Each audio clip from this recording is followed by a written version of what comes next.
Let's get some mushrooms. What up, YouTube? It's your man, Beefy Big Guns, with my boy Niall. We out here! Woo!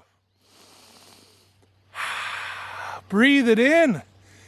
We're out here today getting some Hypocysagus almaris, elm oyster mushrooms. They grow off of wounds on box elder trees right around the time that duck hunting gets going. Yeah, I'm gonna get that off. Right. My man wants to blow the goose call. Let's get him in the goose call.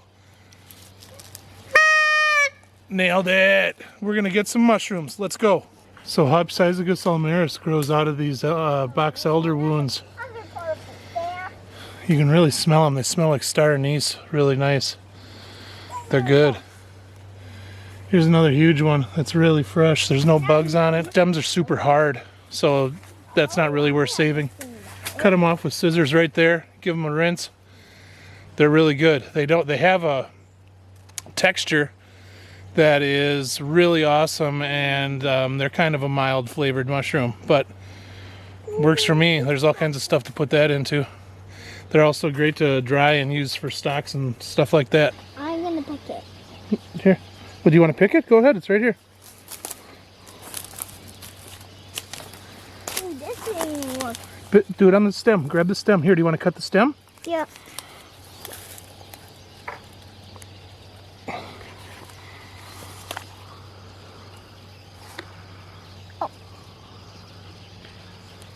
Oh, almost did it.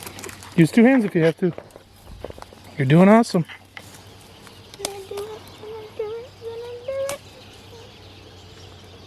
Squeeze. Did you get it? Almost did it. Oh yeah, you almost did get through it. Get that stem cut. I'm getting the blood out of there. There's no blood in mushrooms, Buggy. Good try, buddy. We'll get it here. Can you grab it? Yep. Nope, grab the mushroom. I'm gonna cut it right now.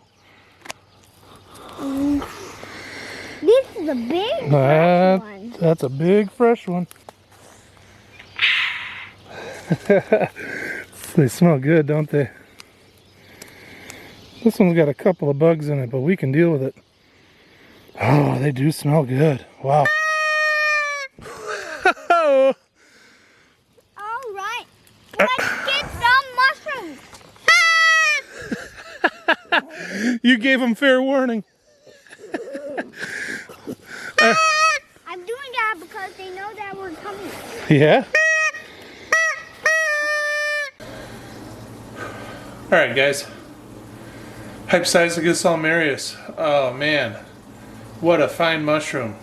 I already had some with dinner a couple nights ago. They're fantastic. They really smell like anise and they're just perfuming.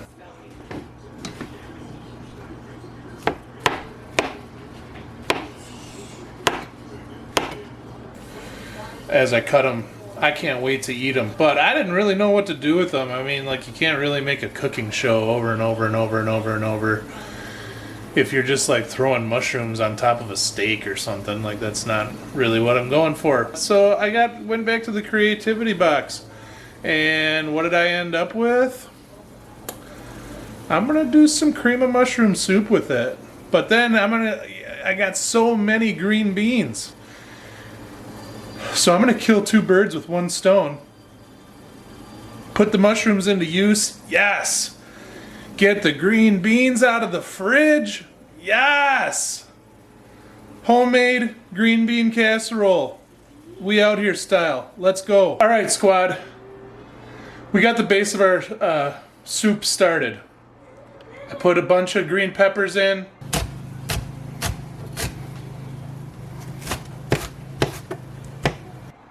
And let them simmer for a long time, kind of soften those up. Onions in just to get them translucent. Threw in mushrooms, the elm oyster, and then I had some dried maitake from last year out in a jar in my on my rack. And so I decided to wash them up and throw them in. This is not even close to anything that resembles a soup at this point. So now we got to start throwing in liquids.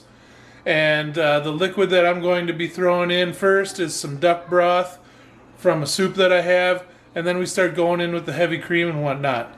But basically, this is just going to simmer up. I'll shoot a little bit of footage of that here soon. And but it's real simple to get the pot started, and then you just let her fly. So everything that's happened, I did end up grinding up a squash. I find myself trying to bury that in anything that I can. But that's what the soup looks like at this point. I threw a pint of cream in. I threw some whole milk in. I threw about 3 cups of duck stock in, and that's what we got. We're gonna let that simmer down. Should be pretty good. Throw the cover on her, throw her on 2, let it go for about a couple of hours. Super simple cream mushroom soup. Hypsizagus, griffola. Let's go. All right, YouTube. Sometimes things happen when you're at your house cooking.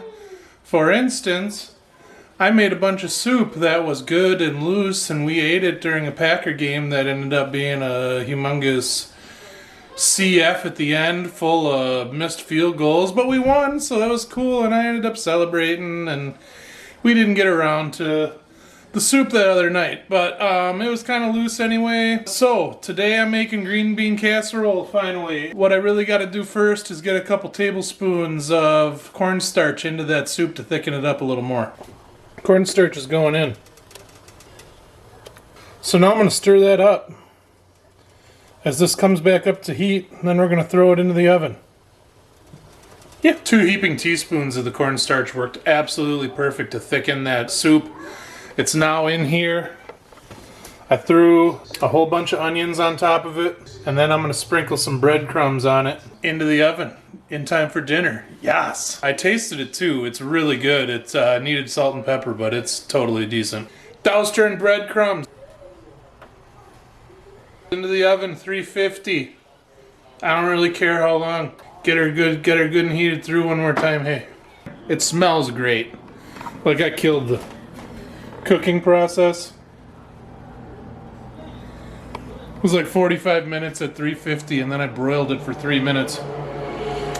Time for the face hit. I can't wait. It makes my mouth water. Aw. Dropped her on the shirt. That sucks. Anyway, here we go. Man, that is delicious. The real cream in it gives it a richness and a sweetness that you just can't replace.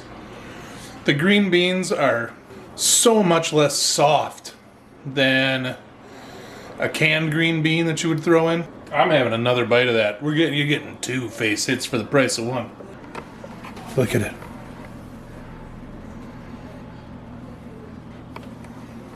Yes, face hit.